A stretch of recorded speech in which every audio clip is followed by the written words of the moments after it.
Pembahasan 1. Konsepsi dasar sistem pemerintahan. Dari rangkaian perjalanan sistem pemerintahan Indonesia, kalau dikatakan sistem pemerintahan presidensial, Indonesia tidak menganut asas pemisahan kekuasaan. Begitupun kalau dikatakan sistem parlementer, tidak terdapat mekanisme pembagian kekuasaan yang jelas, bahkan cenderung mengadopsi kedua sistem. Sistem pembagian kekuasaan yang dianut itu tidak terpisah antara lembaga negara yang satu dengan lembaga negara yang lainnya. Sejalan dengan itulah, Ismail Sani mempunyai pendapat bahwa sistem pemerintahan adalah suatu sistem tertentu yang menjelaskan bagaimana hubungan antara alat-alat perlengkapan negara yang tertinggi di suatu negara. Berkaitan dengan sistem pemerintahan, pada umumnya dibedakan ke dalam dua sistem utama, yaitu sistem presidensial dan parlementer. Di luar kedua sistem tersebut, merupakan sistem campuran atau kuasa parlementer atau kuasa presidensial. Ada juga yang menyebut sistem referendum. Pada sistem parlementer, baik pemerintahan maupun parlemen itu dapat saling membubarkan. Pemerintah dapat dibubarkan oleh parlemen apabila tidak mendapat dukungan mayoritas dari anggota parlemen. Parlemen pun dapat dibubarkan oleh pemerintah melalui kepala negara apabila dianggap tidak mencerminkan lagi aspirasi rakyatnya. Sistem parlementer, kepala pemerintahannya adalah Perdana Menteri sebagai kepala eksekutif yang ditetapkan oleh kepala negara, apakah itu presiden atau dengan sebutan seperti raja. 17 sistem parlementer menjadi bagian dari sistem pemerintahan yang digunakan oleh Indonesia sejak tahun 1949 sampai 1959 dengan konstitusi berbeda, yaitu Konstitusi RIS 1949 dan UUD 1950. Sistem pemerintahan presidensi yang mempunyai ciri-ciri yang khas sebagaimana dianut di Amerika Serikat. Pertama, sistem itu didasarkan atas asas pemisahan kekuasaan. Seorang pakar ilmu politik Amerika Serikat menyatakan it the based upon the separation of power principle. Yang kedua, tidak ada pertanggungjawaban bersama antara presiden sebagai pemimpin eksekutif dengan anggota-anggotanya. Anggota-anggota yang bernama materi itu sepenuhnya bertanggung jawab kepada presiden. Yang ketiga, presiden tidak dapat membubarkan DPR dan yang keempat, presiden itu dipilih oleh Dewan Pemilihan.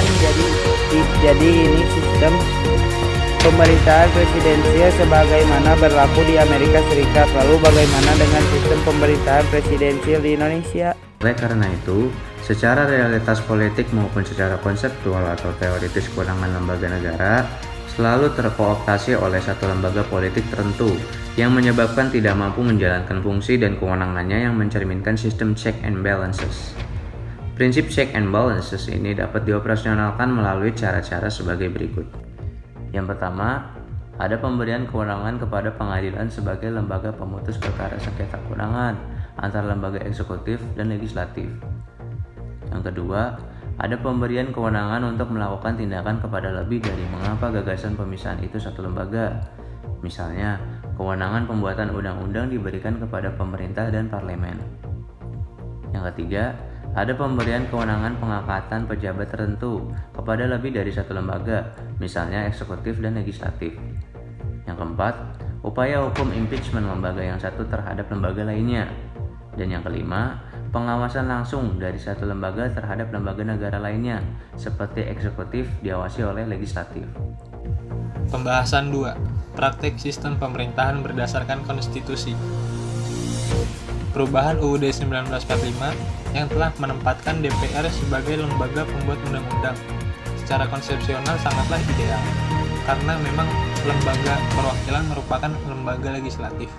Ini berlaku tidak saja dalam sistem pemerintahan presidensial, namun juga pada sistem pemerintahan parlementer. Akan tetapi, pada level pengajuan undang-undang, eksekutif atau presiden diberikan haknya untuk bisa mengusulkan suatu rancangan undang-undang. Selain itu, saat pembahasan, presiden dan DPR harus melalui mekanisme pembahasan persetujuan bersama untuk suatu rancangan undang-undang. Kemudian, Dalam mekanisme pembahasan, persetujuan, sampai penetapan harus melalui mekanisme yang kemudian diatur dalam undang-undang. Hal ini memberikan kerancuan, karena secara substantif, kekuasaan pembentukan undang-undang masih di tangan eksekutif dan legislatif secara bersama-sama. Dengan demikian, hubungan antara DPR dan Presiden ini tidak menunjukkan adanya sistem check and balance. Yang terjadi adalah pembagian kekuasaan dan kewenangan Presiden dapat dipastikan lebih besar daripada DPR. Kesimpulan, dengan demikian, secara konseptual atau teoritis, kewenangan lembaga-lembaga negara dalam sistem pemerintahan yang diterapkan berdasarkan Undang-Undang Dasar 1945 diperlukan kembali upaya penyempurnaan agar secara konsepsional dapat berjalan secara ideal.